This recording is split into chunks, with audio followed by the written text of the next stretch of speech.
Part 1. The seductive character. The rake. A woman never quite feels desired and appreciated enough. She wants attention, but a man is too often distracted and unresponsive. Now this part is for the ladies. They're describing the rake. You know who the rake is? Marcus from Boomerang. Hey, you. Morning, ladies. Hi, Marcus. Hey, how you doing? What's up? Hey, morning. Casting for the body lotion spot. When I meet a woman, I am flowers. I am Mr. Romance when I meet a woman, and then once I hit it, I lose interest, but that ain't mine. Hi. Hey, how are you? Good, thank you. Meeting you. Nice meeting you, too. I'm from Detroit. Bitches never do that to me, man. Well, maybe it's because you call them bitches all the time. The rake is a great female fantasy figure. When he desires a woman, brief though that moment may be, he will go to the ends of the earth for her. He may be disloyal, dishonest, and amoral, but that only adds to his appeal.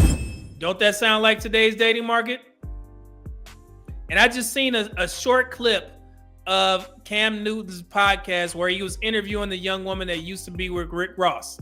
It was amazing because he was trying to explain to her, I think he was trying to tell her that you overplayed your hand. You didn't play your position. She learned a little bit. She was saying, man, I need to be quiet sometimes when I'm around dudes like that. And she actually said, I would date him again, but I just wouldn't marry him. I believe if you really know how to be a player, because that's really what it is, call it what it is. If you really want to be a player, like, let me ask you a question before I say that. If you really want to be a player, know how to do it without me ever knowing. That's fly. How could I be mad? Do you, but why do I know you're doing you? And why does everybody else know you're doing you and who? I shouldn't know that. So I wanted to ask you, do you believe that because a man has money, that he is allowed to have as many women as he wants? But if I'm the sole provider, I'm allowed to essentially play with women? Because that's what it is. You're telling this woman one thing, you're telling this woman one thing. Do you believe that that's okay? I believe a person should not be delusional of the real request that they're asking for. That's not a clear answer for me. That is a clear answer. You're dating a rapper. He raps about money, cars, clothes. So for you to think that a person who was already or previously successful, Yeah. for you to come into his life and all that, and the latter part of what we just mentioned will halt, is delusion. I didn't think that. I don't think that a person having a lot should warrant him to be held to a standard because you knew what you was getting yourself into. That's what I believe. Because she knew the lifestyle, like they said, the rake had the lifestyle, treat her very well. She was on private jets, going to different countries, which is something that Rick Ross can do. The brother is highly successful. Don't care about his weight. They just know that they're going to get treated very well. But they also understand that their time is limited, or they should. But this young woman, I guess she fell in love and she was like, I was, happy about this. But yeah, this is what comes with rakes. All right, ladies, pay attention. I know we got some ladies in here. Unlike the normal, cautious male, the rake is delightfully unrestrained, a slave to his love of women. There is the added lure of his reputation. So many women have succumbed to him. And I'm using Rick Ross as an example. I hate to get stopped, but I have to. If you go in the comments every time, I think they just posted a picture of Rick Ross with Jasmine McKendrick. She is a supermodel. He's with her now. And every woman is in there like, oh yeah, she gonna have fun with Rick Ross for about a couple months. He don't mind showing her off, taking her to these nice places.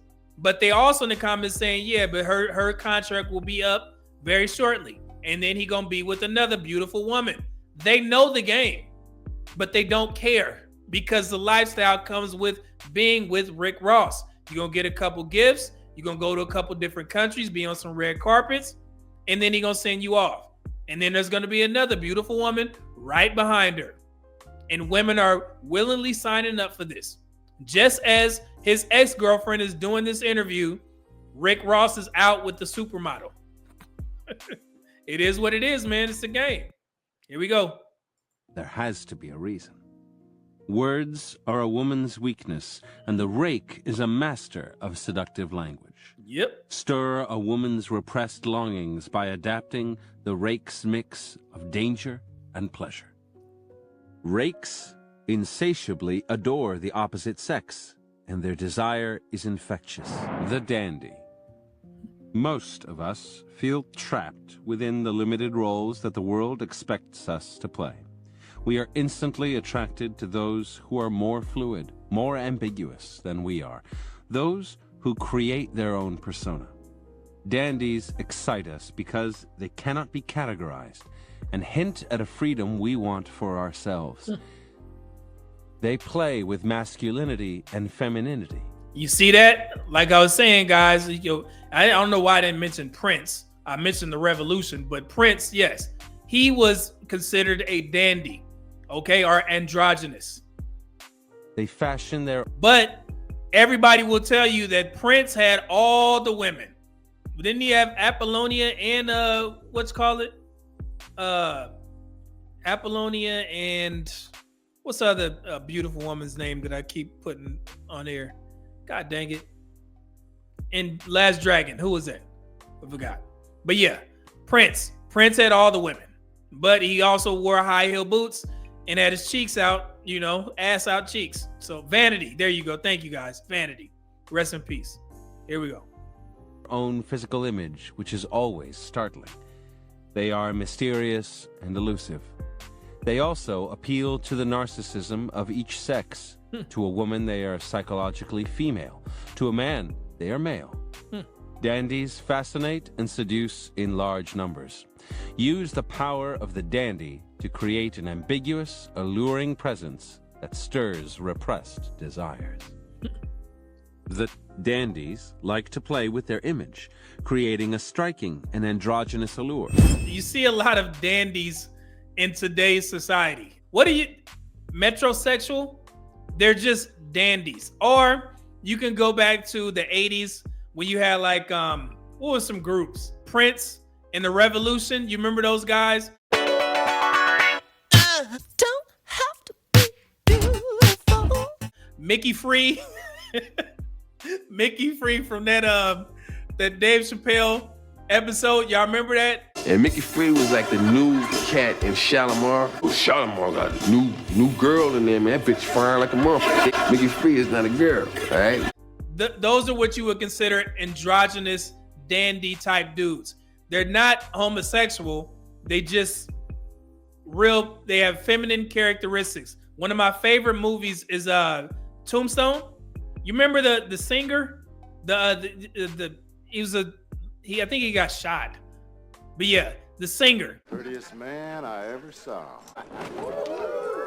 If we are marked to die, we are now to do our country loss. He would be considered a dandy back in those times. And here's an example, funny example from one of my favorite shows. Here we go. Hey, Silvio. Just out for a little stroll in my favorite fur coat. Kramer says you'll need it because you're an entertainer and you're desperate for attention. That's true. Jerry, you forgot your purse. Hey, Silvio, look at Jerry here, prancing around in his coat with his purse. He's a dandy. He's a real fancy boy. Maybe this isn't my coat. Hey, all right. You're not fancy. No, he's very fancy. Showering me with kisses. He called him a dandy, right? So that's, with the fur coat. He got his little European carry-all, aka a purse. So that's who you would consider to be a dandy. Not saying Jerry was a dandy in the show. Jerry actually fits another archetype. I'm going to point it out here in a second. But yes, so here we go.